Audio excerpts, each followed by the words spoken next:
রাজনৈতিক দল হিসেবে নিবন্ধনের জন্য আগামী রোববার নির্বাচন কমিশনে জাতীয় নাগরিক পার্টি এনসিপি আবেদন করবে বলে জানিয়েছেন দলটির সদস্য সচিব আক্তার হোসেন।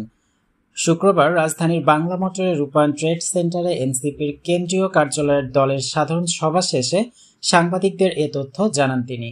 এ সময় আক্তার হোসেন বলেন, যেসব মিডিয়া নারীদের নিয়ে কুরুচিপূর্ণ সংবাদ প্রচার করেছে তাদের বিরুদ্ধে প্রেস কাউন্সিলে অভিযোগ করবে এনসিপি। বিদেশে অবস্থান করে যারা নারী নেত্রীদের নিয়ে বাজে প্রচার করছে তাদের বিষয়ে অ্যাম্বাসিগুলোতে অভিযোগ করা হবে। এনসিপির ষষ্ঠ সাধারণ সভায় গণতন্ত্র বিষয়ক গৃহীত সিদ্ধান্ত জাতীয় নাগরিক পার্টি এনসিপির কেন্দ্রীয় কমিটির সভাপতি ও সাধারণ সম্পাদক সারা দেশের কাউন্সিলদের সরাসরি ভোটে নির্বাচিত হবেন। একজন সদস্য জীবনে সর্বোচ্চ 2 বার সাধারণ সম্পাদক পদে দায়িত্ব পালন করতে পারবেন এবং সর্বোচ্চ 2 বার সভাপতি পদে দায়িত্ব পালন করতে পারবেন। জাতীয় নাগরিক পার্টির একটি রাজনৈতিক পরিষদ থাকবে। রাজনৈতিক পরিষদ ন্যাশনাল কাউন্সিলের ভোটে নির্বাচিত হবে। রাজনৈতিক পরিষদ সর্বনিম্ন 11 জন সদস্য থেকে সর্বোচ্চ 15 জন সদস্য বিশিষ্ট হবে।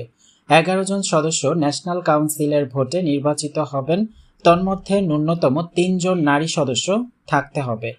পদাধিকারের দলের সভাপতি ও সাধারণ সম্পাদক রাজনৈতিক পর্ষদের অন্তর্ভুক্ত হবেন।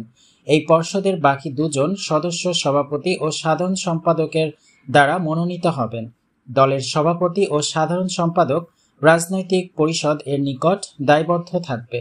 জাতীয় নাগরিক পার্টি এনসিপির একটি ন্যাশনাল কাউন্সিল থাকবে। এই ফোরাম রাজনৈতিক পরিষদ নির্বাচন, সভাপতি, সাধারণ সম্পাদক নির্বাচন এবং জরুরি সময়ে কিছু কিছু বিষয়ে সিদ্ধান্ত গ্রহণ করার দায়িত্ব পালন করবেন।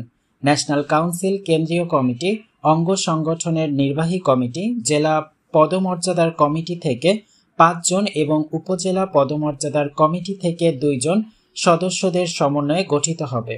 জাতীয় নাগরিক পার্টির একটি কেন্দ্রীয় কমিটি থাকবে যা দলের সভাপতি, সহ সভাপতি, সাধারণ সম্পাদক, যুগ্ম সাধারণ সম্পাদক, বিভাগীয় সাংগঠনিক সম্পাদক, সম্পাদক মণ্ডলী, অন্যান্য প্রয়োজনীয় সংখ্যক সাধারণ সদস্য এবং ক্ষেত্রবিশেষ জেলা সভাপতির সমন্বয়ে গঠিত হবে। কেন্দ্রীয় কমিটির মেয়াদ হবে 3 বছর। মেয়াদের শেষ 90 দিনের মধ্যে পরবর্তী কাউন্সিল অনুষ্ঠিত হবে। দলের নিবন্ধনের জন্য নির্বাচন কমিশনে আবেদন দাখিল করার ব্যাপারে সভায় সর্বসম্মতিক্রমে সিদ্ধান্ত গৃহীত হয়। দলের নিবন্ধন সংক্রান্ত ব্যাপারে নির্বাচন কমিশনের সাথে সামগ্রিক যোগাযোগের জন্য দলের পক্ষ থেকে মুখ্য সমন্বয়ক নাসির উদ্দিন পাটোয়ারি, যুগ্ম আহ্বায়ক খালেদ সাইফুল্লাহ, যুগ্ম সদস্য সচিব জহিরুল ইসলাম মুসাকে সভায় গৃহীত সিদ্ধান্ত অনুযায়ী দায়িত্ব প্রদান করা হয়। সভায় উপরোক্ত সংশোধনী সমূহ সহ জাতীয় নাগরিক পার্টি এনসিপির খসড়া গণতন্ত্র পাশ হয়। গৃহীত খসড়া গণতন্ত্র আগামী কাউন্সিলের পূর্বে প্রয়োজন সাপেক্ষে বর্তমান প্রতিষ্ঠাকালীন আহ্বায়ক কমিটি সংশোধনী আনতে পারবে।